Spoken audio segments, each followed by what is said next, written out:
Coming up, we'll tackle the contraception issue, and we'll also speak with former State Representative Dan Severson, who is challenging Senator Amy Klobuchar for U.S. Senate. And finally, we'll talk about the new Viking Stadium.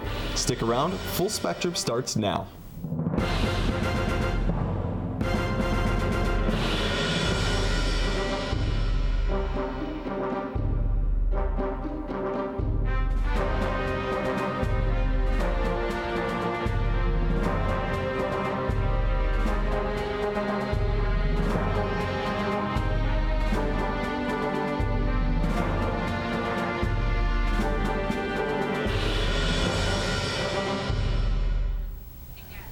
The new healthcare law is bringing new changes to the industry. One change in particular is causing quite a stir around the country.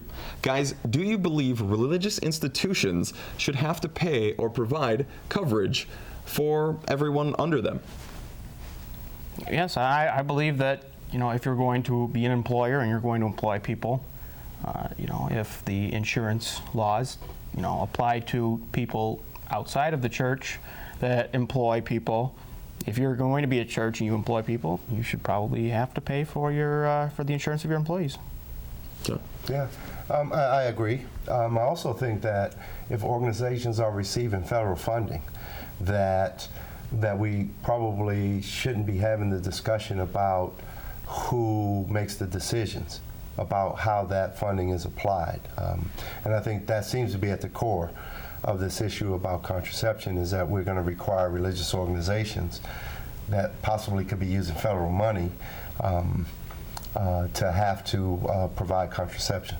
I don't think you can separate, in this case, I don't think you can separate the money from the federal government. Many churches or religious institutions actually hold tax-exempt status, and I think that's quite a bit. I don't know how many necessarily take money from the government, but I know a lot of them do have that tax-exempt status. But I guess the real question, and what it really comes down to at the heart of the issue, is if it is against the religion, should they be forced to do it? What say you guys? Well, I would say, again, if an organization wants to act as a private organization, I mean, we had golf clubs that used to say we didn't want certain people here. And as long as they weren't receiving some federal benefits, they could continue to do that. But if organizations are, it may not be a direct payment, but a tax-exempt status can be huge when we're talking about multi-million-dollar corporations. So it is a benefit, and so I don't think you can separate that. The thing I just don't understand is why is it that these people need to be paid for the employees' contraceptions? I mean, if the employees decide to have sex, sex runs the risks of getting pregnant. I don't think that I don't really feel that the CEO should be having to pay for condoms or the morning after pill or birth control for their employees. It should be the employee's decision to, partake in sexual intercourse and, take contraceptives and use contraceptives. And it should not be the responsibility of the employer to provide them with contraception. I think there's quite a few issues at stake here in this debate, and I think what it comes down to is the belief system. Now, the Catholic Church in particular has come out and said, listen, we don't agree with this at all. There's been local bishops even around the St. Cloud area who have written letters to the St. Cloud Times and got out into the media and said, listen, we don't feel that this is right, and we feel that this goes against our religious beliefs. And I completely respect that, regardless of religion in this country. Now, it happens to be, of course, the Christian faith, or many sects of the Christian faith in this case. But if this were a different religion, let's say of the Muslim faith or of the Hindu faith, I would also agree. I would also respect that, because you have the freedom of religion in this country. If something, in my opinion, violates your freedom of religion or goes against your beliefs, I mean, this is a really touchy subject, especially because it is religion. And I don't personally have a problem with companies providing birth control to their employees or to women, but it's more so also, I think, in the church's mind, the aspect of the morning after pill. I think I see a big difference between preventative care, such as birth control, and the morning after pill, which is almost more defense. What do you guys have any ideas, or what do you guys think about that? I probably wouldn't want to separate contraception. I mean, the arguments that we're going to have are so wide and encompassing that I wouldn't want to start, saying, okay, we're only going to go this far. But again, I think at the core of this is, the president was able to pass, a health care law, and that's the law.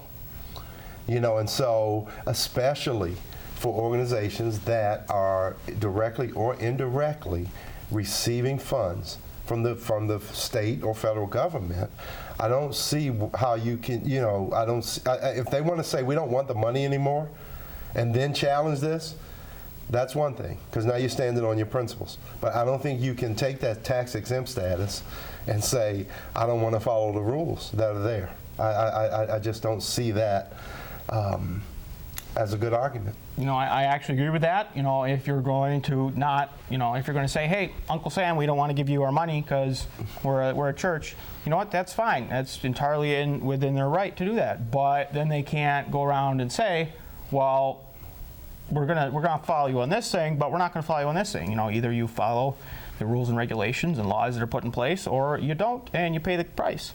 But I don't really see a difference of the morning after pill versus condoms, because the fetus, the sperm has not been implanted in the egg yet, because once the sperm gets in that egg, I mean, there's only one other thing that you can do to it, besides maybe take some rash of drugs or something like that. The morning after pill, it just prevents the sperm from getting in that egg and fertilizing it.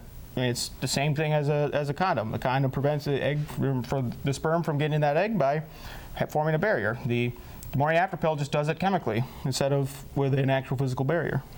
Now, someone who's obviously been in the news he's in the news all the time, but Rush Limbaugh, who's been very critical about this. There was a young lady a 30-year-old woman who's going to Georgetown, who's studying to be a lawyer at Georgetown. She came out, she testified in front of Congress and said, hey, listen, I believe the Congress should pay for this. And Rush Limbaugh came out and made some questionable quotes. And what do you guys think about that? So, Congress shouldn't be paying.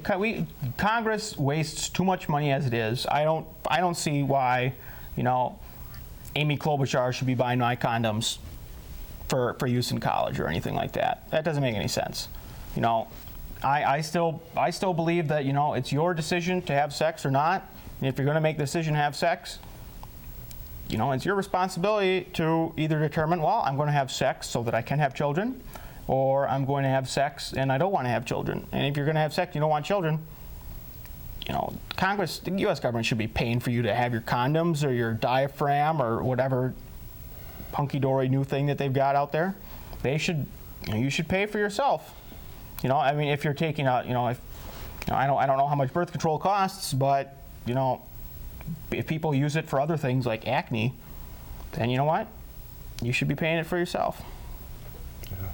Again, I just, I would probably draw the line with, where are these organizations receiving funding?